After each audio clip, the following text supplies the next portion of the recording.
John Denver, 15 seconds to curtain, John. All right, Scooter, thanks. The Muppets. The creation of irreverent humor, boundless creativity, and ultimately fueled by a manic energy that pushed the boundaries of modern comedy and storytelling.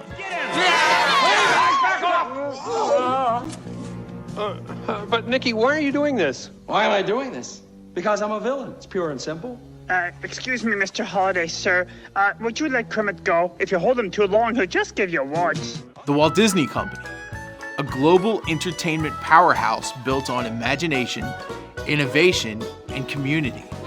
The history of how these two companies merged is a long journey, marked by early collaboration, interruptions, and ultimately Disney's complete acquisition of Jim Henson's beloved creations. Two pop cultural defining forces with so many similarities. Two companies propelled by the singular vision of their creators, both offering family-friendly experiences built on a structure of strong, iconic characters. On the surface, it seems like the perfect match. Instead, the Disney acquisition of the Muppets in 2004 hasn't really managed to capture the anarchic spirit that defined the Muppets under Henson. The reason? Well, there are a lot of reasons. But I think at its core, there's one fundamental issue to blame. The Muppets and Disney are fundamental opposites. Hey, what happened? Mind versus body. Freedom versus constraint. Chaos versus order. And that's where we'll start this story, by looking at chaos and order.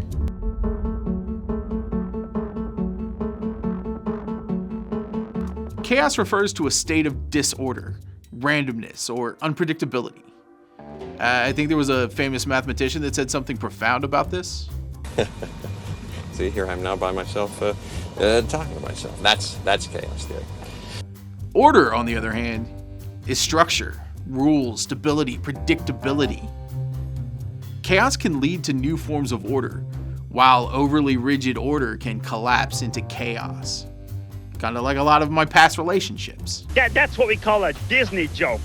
No, that's what we call a dismal joke. The Muppets are a quintessential representation of chaos, embodying the energy, unpredictability, and creativity that defines this concept. From their outlandish personalities to their unrelenting enthusiasm for tackling the absurd, the Muppets thrive in a world where the unexpected is not only welcome, it's celebrated. The Muppets are masters of meta humor and breaking the fourth wall. They're self-aware, and that awareness destabilizes traditional storytelling. Are you living together? Are you sleeping with Miss Piggy? Can we just get right down to it? Are you sleeping with Miss Piggy? I want to know. This 20 years I watched you on television. You can't come on television and ask me about. I'm on Sesame Street, for goodness sake. Inviting the audience into their world where rules are bent and often outright ignored. That's what has grown their fan base into rabid evangelists, spreading their chaos and converting the straights into Muppet-loving weirdos. It's why us Misfit fans fight so fervently to protect things like Muppet Vision 3D. On the flip side, you have Disney as the perfect representation of order, epitomizing structure, precision, and meticulous attention to detail in every aspect of its operations. From its storytelling approach to its theme parks, Disney's success lies in its ability to create a seamless and controlled experience that delivers consistent quality and reliability. Essentially, Disney is the man, while the Muppets are a collection of dirty hippies giving authority the middle finger. So why would they even consider crawling into bed together?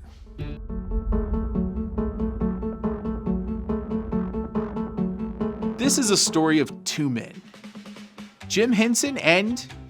Nope, wrong guy. That guy hasn't been around for decades. This is the man we want. Michael Eisner was the CEO of the Walt Disney Company from 1984 to 2005. He kind of became a de facto Walt Disney to a new generation of kids growing up in the 80s and 90s. Hello, I'm Michael Eisner. Tonight's animated feature, Brave Little Toaster, should remind us all that our toasters and vacuum cleaners, radios and TVs, reading lamps and electric blankets perform their daily tasks with little fanfare and recognition. often putting himself front and center with an effortless charisma that the brand needed at the time.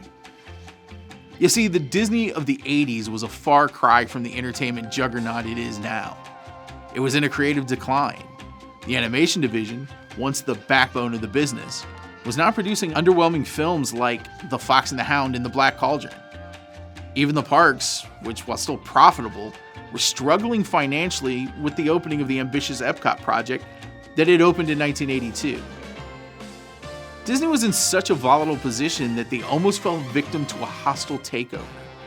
The company was forced to repurchase its stock at a premium, further weakening them financially. In an effort to regain its former glory, the Disney board brought in Michael Eisner and Frank Wells in 1984. Eisner was focused on the creative side, introducing a more aggressive approach to filmmaking and leading to a Disney renaissance. Eisner loved the Disney parks. He viewed them not just as a cornerstone of Disney's identity, but also as platforms for innovation, brand expansion, and cultural connection. It was the start of the expansion that would eventually shape the parks into what they are today. Are you a Disney Parks mega fan? Well, you owe a lot of that to the efforts of Michael Eisner. As part of the aggressive expansion and acquisitions, his vision for Disney included integrating Jim Henson's Muppets into the company's entertainment portfolio. Henson was totally on board. He believed that Disney could become an ideal home for his characters. Plus, he wanted to ensure that the Muppets had a path for long-term success and growth. Disney could provide new opportunities for the Henson brand, and Eisner was salivating at gaining one of the most unique creative minds in all of entertainment. It had the potential to be one of the biggest team-ups, and no one was more excited about that prospect than the man behind the Muppets. By the late 80s, Henson was looking to focus more on the creative aspects of his work and less on the day-to-day operations of running the Jim Henson Company. Selling the Muppets to Disney would allow him to devote his energy to new projects while leaving Kermit, Piggy, Fozzie, and the rest of the gang to a larger corporation that had the resources and support to continue growing their legacy. In 1989, Henson entered into advanced negotiations with Disney, led by Eisner, to sell the franchise. The proposed deal included the Muppets minus the Sesame Street characters, and Henson's creative services, which would integrate him as a key figure within Disney's creative leadership. Stop and think about that for a moment. Jim Henson being a major player in the creative direction of the Disney brand. Eisner wanted Henson's involvement as a consultant on a ton of Disney projects, including the theme parks. The deal led to a series of ambitious proposals for Muppet-themed attractions and experiences at Disney parks that reflected the creativity and synergy between the two brands, blending the chaos of the Muppets with the order of Disney. And that's the thing with chaos and order. They aren't strictly opposing opposites. They work together to make something special. But to do that, they require balance. Jim Henson kept the scales equal, which is why so many of those proposed attractions sounded so special. But that's the problem with scales. They often tip.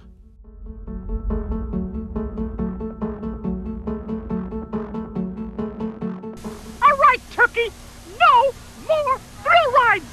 But Miss Piggy, we haven't even been to Space Mountain or Body Wars No, you do not understand. We are now going to go straight to the Chinese theater at the Disney MGM lot or else. Well, in negotiations, Disney and the Muppets combined to produce a 60-minute special. The Muppets at Disney World premiered on May 6, 1990, as part of the Magical World of Disney on NBC. In it, the Muppets visit Walt Disney World to reunite Kermit with his dirty, swamp-dwelling Florida family. I mean, we all have them, don't we? I know a few of my family members are no strangers to swamp life. At the time, production had already been started on Muppet Vision 3D, and these two pieces are the last time that we'd see the Muppets under the direction of Jim Henson. Well, there was also a live-action Little Mermaid that he was working on, but I mean, let's just agree to leave that out of this particular story. The special showed that there was a synergy between the two brands. Plus, it served as a kickoff to a much larger plan. An ambitious and imaginative plan that involved reflecting Jim Henson's vision for his characters to become major players in the Disney universe. And to do that, they were going to have to make a big splash. And that splash was going to be Muppet Studios at the newly opened Disney MGM Studios. It was going to be an amazing section of the studios, filled with everything a Muppet fan could ever want in an immersive experience. Not only would we be getting Muppet Vision 3D, but also scheduled to open alongside it was the Great Muppet Movie Ride. This is another great place to pause and just think about what that could have been. These sketches are from one of the designers, Marcello Vignali, who provided them to the Muppet fan site Tough Pigs. They have a great article called A Rare Look at the Never-Built Great Muppet Ride, and it's a great overview of an attraction we almost got. Alongside the Great Muppet Movie Ride, there was also 2 proposed restaurants, Gonzo's Pizza Pandemonium Parlor and the Hard Luck Cafe. The last one was a satire of the Hard Rock, and I can't think of a place I'd rather eat at more. The Great Muppet Movie Ride was going to be the flagship attraction of the proposed Muppet Studios. We're talking about a full-on gag-inspired take on a classic movie studio.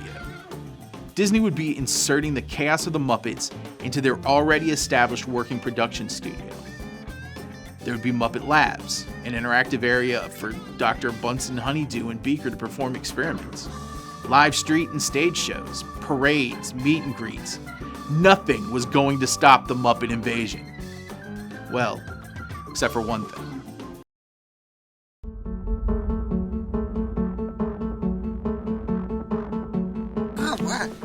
Never noticed this before. It says, for Fozzie, these might inspire some ideas for the tribute number. These are real letters. Oh, from Jim's fans. Oh, boy. Read some. Read it? Should I? Yeah. Okay. Let's see. It says, Dear Kermit, my cousin Diane has a pet frog and she named him Kermit. And he could say hi just like you. Isn't that sweet? Yeah. Really... I feel very sorry that your best friend Jim died. What? Died? Jim died? But we were just starting to get to know him. Perhaps the substance of Jim Henson's genius was the ability to see wonder far off in crazy directions and get people to follow him there. Roberta Moran, Dover Plains, New York. Dear Kermit, I hope you feel better. I will miss Jim Henson too. I hope this letter makes you feel better. I love you.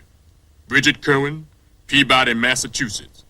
Jim Henson died on May 16th, 1990. He was just 53. For Disney, and especially Michael Eisner, a major part of the deal was tied to Henson's involvement and the creative direction he brought. Without Jim, the Henson family grew apprehensive about the sale. After all, this was their family legacy. They didn't want the Muppets to lose their identity after being folded into the Disney brand. And now, Jim Henson wouldn't be around as a creative force to make sure that the Muppets continued being the Muppets and didn't become soulless Disney shills. The exact thing that Kermit and the gang would have lampooned. Eisner would want results. Order. Making sure that the chaos led to a favorable bottom line. Sure, there would be room for creativity, but not the kind of joyful anarchy that often surrounded the Muppets. Those hippies were going to have to get a job. Well, that was a great presentation you made this morning, Jill. Well, thanks to Phil's flowchart. Thank you, Jill. Hey, how about a new place for lunch today? Okay. Oh, good. It didn't mean that Eisner didn't still love them. He just needed them to be profitable, and it's hard to compromise on that when the thing he wanted the most, Jim Henson, was suddenly off the table.